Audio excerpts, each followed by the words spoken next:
Merhabalar efendim, hepiniz hoş geldiniz. Çok teşekkür ederek başlamak istiyorum her zaman olduğu gibi. Ve efendim bugün yine boşanma konusuna devam edelim istiyorum. Boşanma konulu serili videolarımıza devam edelim istiyorum efendim. Ve bugün aslında boşanma nedenlerinden bahsedeceğim. Yani toplumda boşanmanın çok ciddi bir artış gösterdiğini fark ediyoruz ve özellikle Aile ve Sosyal Politikalar Bakanlığı'nın da bu konuda çalışmaları olduğuna şahitim. Yani basına da yansıyor. Yalnız ben bu çalışmaların yüzeysel olduğunu düşünüyorum. Çok içeriye önem verildiğini düşünmüyorum. Çok yine her zaman olduğu gibi işin derunundan pek haberdar değiliz gibi görünüyor. Peki efendim nedir işin derunu? Yani işin özü nedir aslında? Biraz bunu irdeleyelim istiyorum. Yani neden toplumda boşanmalar bu kadar çok artıyor? Bugün bizim penceremizden bunu irdeleyelim istiyorum. Efendim öncelikle daha önceki videolarımızda kadını 2000 öncesi ve 2000 sonrası olarak ayırmıştım. Detaylı şekilde anlatmıştım bunu. Ve o videomuzda da bahsettiğim gibi biz kadınımızı bugüne hazırlayamadık. Aslında sadece kadınımızı değil, toplumu bugüne hazırlayamadık. Teknolojinin de işin içine girmesiyle birlikte, hayatımıza girmesiyle birlikte teknolojik olarak da gelişmeye başladığımız andan itibaren kadın ve erkek arasındaki bağ, iletişim kopmaya başladı. Kadın ve erkek birbirinden uzaklaşmaya başladı. Aslında burada bir noktada da algı operasyonlarıyla da yapılıyor bu. Çünkü o kadar ciddi bir algı operasyonuna, bombardımanına maruz kalıyor ki toplum. Bunu kendi istek ve arzusu olarak görmeye başlıyor bir süre sonra.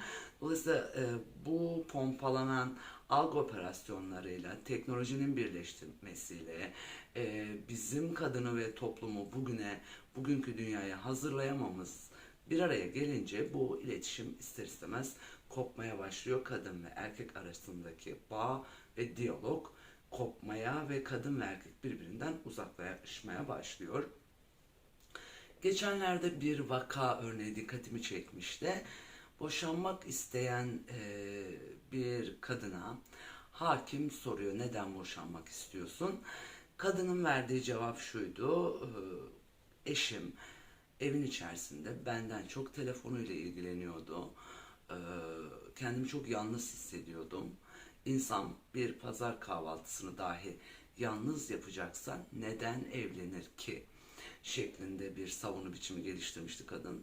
Kadının bu savunu biçimine hakim haklı bulmuştu. Evet haklıydı da insan bir pazar kahvaltısını dahi tek başına yapacaksa neden evlenir ki? Sorusu çok önemli bir soru aslında. Kadın haklıydı.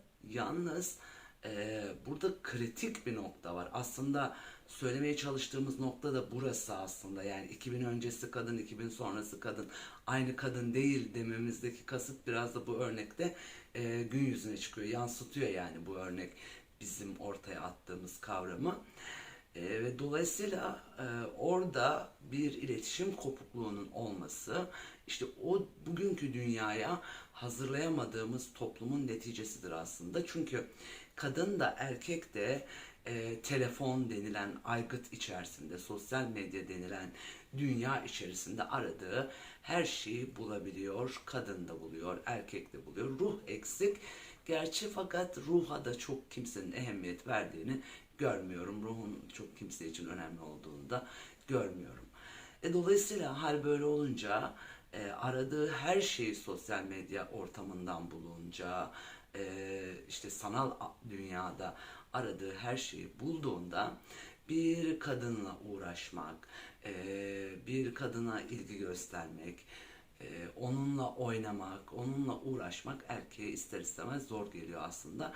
Bir hazır bekleme durumu da söz konusu. Burada erkek cinsellik dahil sanal alemde aradığı her şeyi bulduğu için bir kadını cinselliğe hazırlamak, o sürece girmek dahi erkeğe aslında zor geliyor. Şimdi o kadar ki hazırcılığa, kolaycılığa kanalize edildi ki toplum. Yani o kadar hazır tüketime kanalize edilmiş durumda ki kolay yoldan para kazanma hesabında herkes. Dolayısıyla böyle bir dünya içerisinde erkek cinselliği dahi hazır sunulmasını bekliyor. Kendi cinselliği de buna dahil. Yani orada bile bir çaba göstermiyor. Çünkü bunu kadından bekliyor. Yani kadın bunu altın tepsiyle önüne sunsun istiyor. Şayet kadın sunmazsa sunan bir sanal alem, sanal ortam zaten var. Böyle görünüyor oradan bakıldığı zaman. Dolayısıyla da kadını bu durum mutsuz ediyor. Aile içerisinde de, evliliğinde de veya sevgili partner ilişkisinde de bu kadını mutsuz ediyor ister istemez. Şimdi ben şöyle bir iddia ortaya atmıştım. Güçlü kadın algısıyla kadın yalnızlaştırılıyor. Bu önemli bir tez. Benim ortaya attığım bir tezdir bu. Bunu da irdeleyeceğiz zamanı geldikçe, yeri geldikçe. Dolayısıyla da kadın toplum içerisinde mutsuz olan kadın başka yollara, başka fonksiyonlar üzerinden bu mutluluğu arayış içerisine de girebiliyor. Ama bu işin özünde, bu işin temelinde teknolojinin de hayatımıza girmesiyle beraber kadın ve erkek arasındaki uçurumun büyümesi, kadın ve erkeğin birbirinden uzaklaştırılması temel boşanma nedenlerinin temelinde, aslında boşanma nedeninin temelinde birinci sırasında denilebilir. Aile ve Sosyal Politikalar Bakanlığı'nın yaptığı çalışmalar sırasında bu maddeyi de göz önünde bulundurmasını biz özellikle rica ediyoruz. Yani en azından bizimki bir ikaz efendim. Boşanma nedenleri arasında bir diğer önemli başlığımız da eşcinsellik efendim. Son dönemlerde tüm dünyada sorun olan, ciddi artış gösteren eşcinsellik kadın için evliliğinde çok ciddi bir sorun teşkil ediyor. Bu durumun üstünü farklı nedenlerle, farklı etiketlerle kapatmaya çalışıyorlar. Yalnız tüm dünya devletlerini tehdit eder noktaya gelmiş durumda eşcinsellik kavramı. Kocasının cinsel tercihinin farklı olduğunu anlayan, ona vakıf olan kadın bir süre sonra boşanmak istiyor evlilikten, o evlilikten ayrılmak ve boşanmak istiyor. Veya evlendikten sonra da erkeğin cinsel tercihi değişebiliyor. Bunu fark eden kadın yine aynı şekilde boşanmak istiyor. Yalnız günümüz toplumunda eşcinselliğin ahlak dışı bir davranış biçimi olarak görülmesinden dolayı erkek çok boşanmak istemiyor bu durumda. Yani evliliği bir kamuflaj aracı olarak görüyor aslında eşcinsel erkek. Dolayısıyla hani evlilik kurumu içerisinde olalım, ben cinsel tercihimi yaşayabileyim, toplumsal açıdan da bir baskı görmemiş olurum bu noktada şeklinde hareket ediyor erkek. Yalnız kadına bu durum ağır ve zor geliyor ister istemez. Yani haklı mı? Evet haklı. Yani erkeğin cinsel tercihi farklı diye kadın kendi cinselliğini veya kendi mutluluğunu göz ardı edecek durumda olmamalı. Yani bu da kadına haksızlık aslında. Yani hani insani hak deniliyor ya, insani hak deniliyor, eşitlik deniliyor. Bu minvalde okumalar yapılıyor ama bunlar görülmüyor maalesef. Dolayısıyla da kadın bu durumda boşanmak istediğinde erkek boşanmak istemeyebiliyor. Hatta şu örneklere de rastladım. Aileler de burada sorunlu aslında.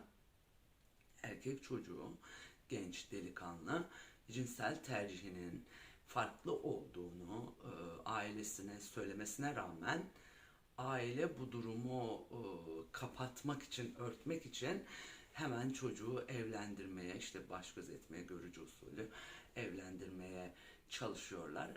Burada da büyük bir yanlış var. Yani bu da yanlış bir iş. Yine yani bir yanlışı başka bir yanlışla temizlemeye çalışmak anlamına geliyor bu. Sonuç ne oluyor? Değişmiyor. Yine boşanmayla sonuçlanıyor. Yine boşanmayla neticeleniyor. Buradaki sorun farklı aslında ve bu sorun görülmek istemiyor birileri tarafından. Yani bu neden bu çocuklar eşcinsel eğilim üzerinden ilerlemek istiyorlar? Bunların altyapısı ne? Temelinde neler var? Bunların irdelenmesi gerekirken burası çok görülmüyor maalesef. İşte boşanmalar artıyor rakamsal olarak. Ama niye artıyor? Ne oluyor da artıyor? İşte kadına şiddet uygulanıyor. Ha, bu da değil aslında. Saydığımız nedenler aslında sırasına göre işin özünü, derinini ortaya koyuyor. Boşanma nedenleri arasında üçüncüsü de efendim ekonomik nedenler, ekonomik etmenler. Şimdi 2000 öncesi kadınla günümüz kadınının farklı olduğunu her fırsatta söylüyorum demiştim bunu. Şimdi kadın, 2000 öncesi kadın, bizim annelerimiz bir patates, bir soğandan bir yemek yapabiliyorlardı. Buradaki mesele patates, soğandan yemek yapma veya yapmama meselesi değil aslında. Kadın bugünün toplumunda hazır tüketime kanalize edildi, üretmeden tüketime kanalize edildi ve kolay, lüks, ultra lüks, süper lüks bir yaşama noktasına geldi. Yani bu yaşam ona gösterildi. Süper lüks hayatlar yaşamaya başladı kadın. Lüks hayatlar yaşamaya başladı. Dolayısıyla bir şeyleri üretmek, üreterek elde edeceğini idrak etmek kadına zor gelmeye başladı ve kolaycılığa kaçmaya başladı. Hatta kadın bu noktada bazı sorunları da büyütmeye başladı. Çok ciddi manada sabır denilen, tahammül denilen o mekanizma ortadan kalkmaya başladı. Yani buradaki mesele patates soğan meselesi değil aslında. Buradaki asıl mesele kadının buna tahammül edemiyor olması artık. Yani bir eksikliğe, bir noktaya tahammül gücü azaldı kadının, bugünün dünyasındaki kadının. Dolayısıyla öte taraftan da erkek o baskılanan ekonomik krizin, evet çok ciddi bir ekonomik krizle mücadele ediyoruz. Çok ciddi bir ekonomik krizin, o ağır yükün altındayız. Haliyle de erkek